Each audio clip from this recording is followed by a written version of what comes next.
As you know, the vendor report is based on data that is submitted to IRIS, and it includes typically monthly roll-ups of specific transactions to vendors and subcontractors, including, where possible, the names of the vendor organization and the address and zip code of the vendor organization.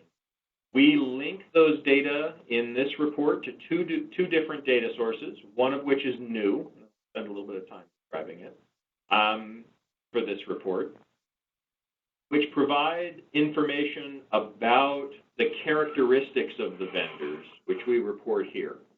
The most common uses of this report are for government relations and communications purposes.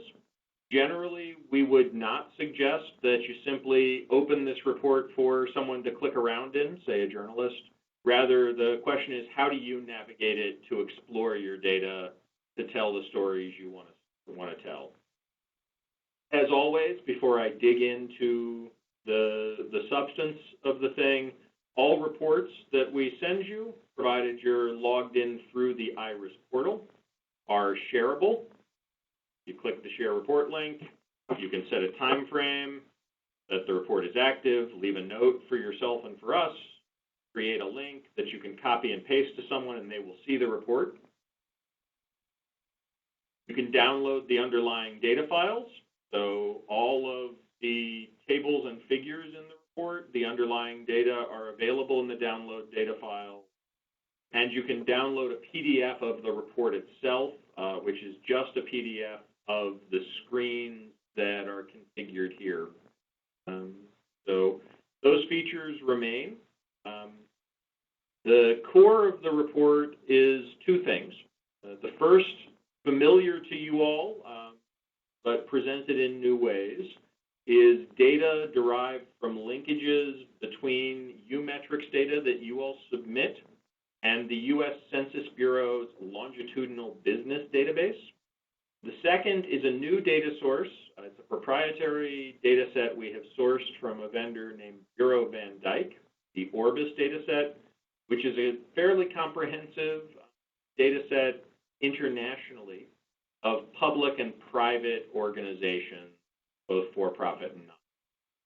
We link to both of those with a combination of vendor name and location information. And as always, the methodology includes some information about matches. What's new in this report? The Bureau Van Dyke data, because it does not have the same protections as the census data, which are federally restricted, allows us to go into a little bit more detail and to present you some new information about your vendors. That's what the first page represents here. Then this first page of the vendor report draws on BVD data linkages to describe the profile of vendor organization in terms of some new variables. In particular, we present information about the percentage of your spending and the amount of spending and the number of vendors, vendor establishments, that are owned by women, owned by underrepresented minority individuals, and that are small businesses defined by IRIS, which is a revenue measure of size. This allows you, for whatever the length of time in your data, to see both overall, some bullet points, and an annual look at the trend lines and profiles. On the right-hand side, made-up data, you see a quick representation that benchmarks your university, in case the sort of bluish purple, against the aggregate of the other member universities, the mean percentages. So this spiderweb diagram shows you, for instance, that in terms of in terms of spending amounts, the profile of Irish University, about 2% less to small businesses, about 0.5% more to minority-owned businesses, and about the same to woman-owned businesses. In terms of establishments, the profile is very similar except for minority-owned businesses. You can also click along different points on the sheet. So the idea here is that one of the things we've heard repeatedly from various member universities is that they're often asked questions about support for particularly small minority and women-owned businesses. This offers one way to think about and talk about that, either in terms of the number of businesses that provide goods and services for research, or in terms of the amounts that you spend. Pause for a second before I move on to another feature that relies nicely on BVD data.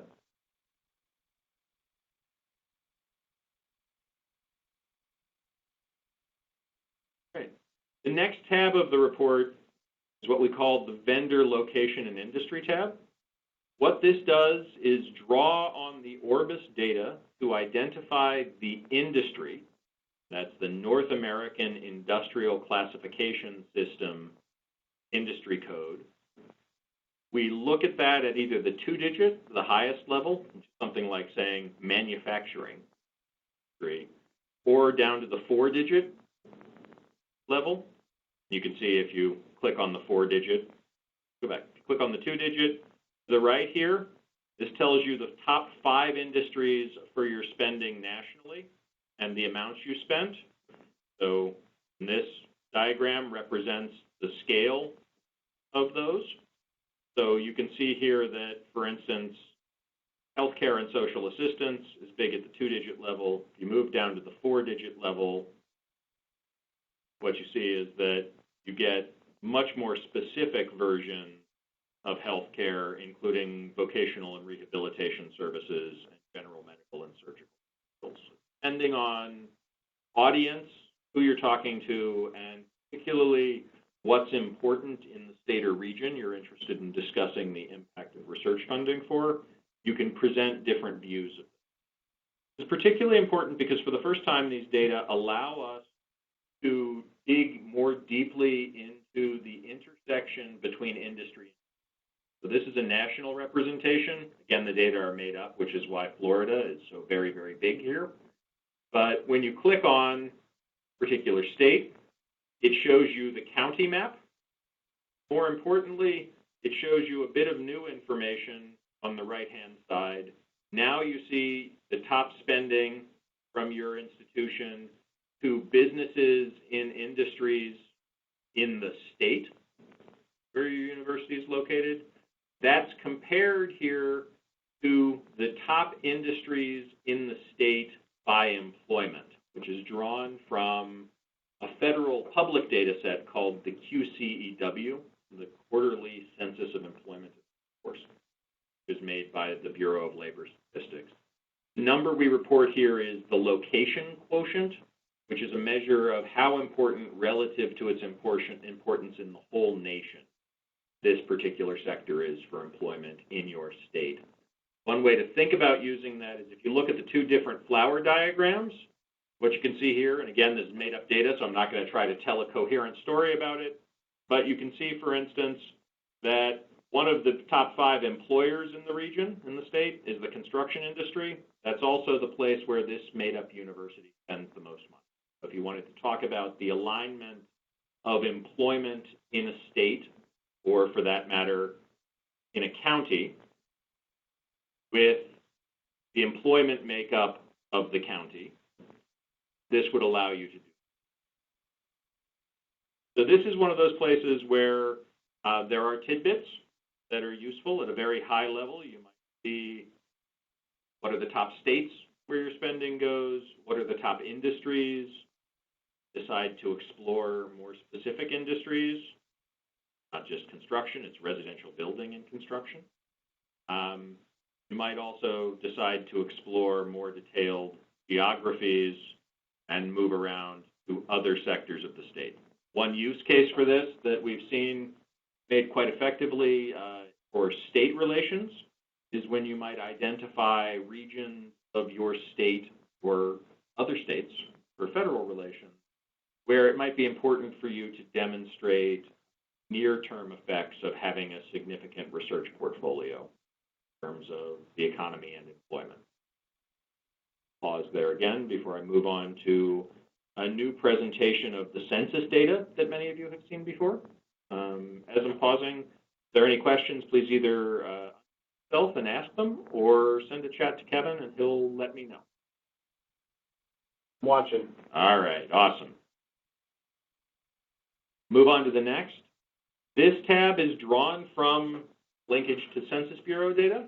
If you find yourself wondering what is the data source I'm looking at, we identify the linkage in the upper right-hand corner of the report. So you'll notice here that we don't identify it there. There, now it's down at the bottom. So it's identified in the report. Here we see Irish University, the logo. It would be your university's logo, and the data source for the particular representation. These are data that many of you have seen before, but we found, talking with our technical advisory and policy and outreach committees, and also hearing from folks at the Data Summit, that our old presentation was hard to navigate because it required you to sort of think about one industry at a time. We've thus developed a new representation. This is data based on linkages to Census Bureau data that has been privacy protected. The disclosure review number is available in the methodology section. What this does, the diagram that represents by 2, 3, and 4-digit NAICS codes, the amount of spending, so in this case, off of colleges, universities, and professional schools, because these are primarily subcontracts, might be interested in manufacturing. Many of our universities are. What this shows you is that according to the Census Bureau, call this the workforce industry analysis, because the Census Bureau assigns primary NAICS codes to businesses based on the area in which they have the most employment. This is a way of thinking about where the employees of businesses that you buy from work. What you see here is that this made-up university spent $25 million in manufacturing industries generally. If you move out, you can see the various specific manufacturing industries. So you might look at computer and electronics manufacturing. Note that there's some detail over here as well as the industry code if you find that you want detail. There are a variety of dictionaries for NAICS codes and also some translations to other classification schemes if you use those. You can even go a little bit further out, clicking on it very well, and get to the 4-digit NAICS codes, which in this case would be navigation, measuring, electromedical, and control instruments. So as you see, this gets very, very specific. By doing that, however, it allows you to have a sense from the census data, not just of the amount you're spending, but of who is employed. People are employed in those industries. This button allows you to see either employment, the average business in navigational measurement, medical and control instruments manufacturing for this university, employs 112 people who make an average of $75,000 a year. You want to contextualize that a little bit. The national average of employment for this industry is 79 people who make $64,000 a year. We also provide some summary statistics if you want the bullet points. This is a representation that actually is kind of interesting to throw up in a screen. I use them for presentations to various audiences, but this is designed to allow you to more effectively explore that you can begin to talk about things like the employment ripple effects of vendor spending at our Irish. So this is a reworking in a single page of the vendor report that you had seen in the past, which required you to navigate a table like this and presented you with a less, I think, visually appealing, accessible view.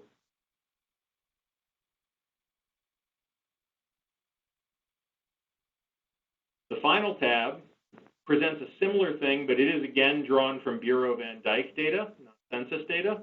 This is the industry revenue analysis, because where census assigns NAICS codes to businesses based on the area of activity in which they have the most employees, Bureau van Dijk assigns NAICS codes to organizations to industries based on the area of activity in which they draw the most revenue.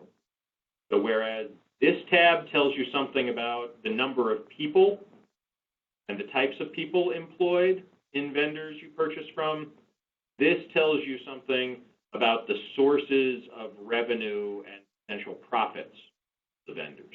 Again, using one representation or another, these are two different slices of the same data that allow you to focus a story either on people or on dollars as a result of the kind of work that is done on our campuses. As before, there's a summary overall. When you click through, professional, scientific, and technical services, you see what's spent there, a breakdown by industry, and some summary. In this case, because it's Bureau van Dijk data, we can also go back to the data that were used in the first tab and tell you within that industry. Can't tell you how many people are employed from the Bureau van Dijk data, but we can tell you industry size, organization size, and status. So again, this is useful depending on what you're trying to say. If you want to highlight the portfolio of vendors, the industries, or you're interested in documenting the places where you're buying from in terms of the revenues to develop. So this is the set of new features.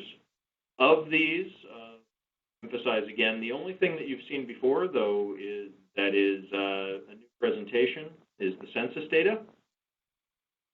Happy to talk more about these things. The last thing to say is that, as always, we have a methodology tab. This has been expanded a bit. Talk about each tab, give you a sense of the report creation, define some of our measures, describe the matching, talk about some limitations, and provide more context for the report.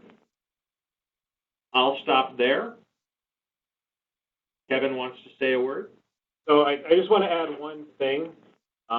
Within this report, and actually all our reports, but specifically this one, we've provided 3 different ways for you to digest the information. The first is the interactive web page that we have here. The second way, up at the top, you can download the report as a PDF. That PDF download provides you with a nicely formatted PDF document that you can share with people. And the third way that you can digest this information is by downloading the data files, also there at the top. That will download all the underlying data that drive each one of these visualizations or metrics in the report. You can then take that and put it into Excel or Tableau or reformat it any way that you want. If you wanted to build your own visualization or have your analysts take a look at it and do different kinds of analysis. Absolutely. Thanks, Kevin. The other thing to say is, as we've continued to work to develop out these reports, this is the first report that we have also included a template press release. Sent this to the communications contacts.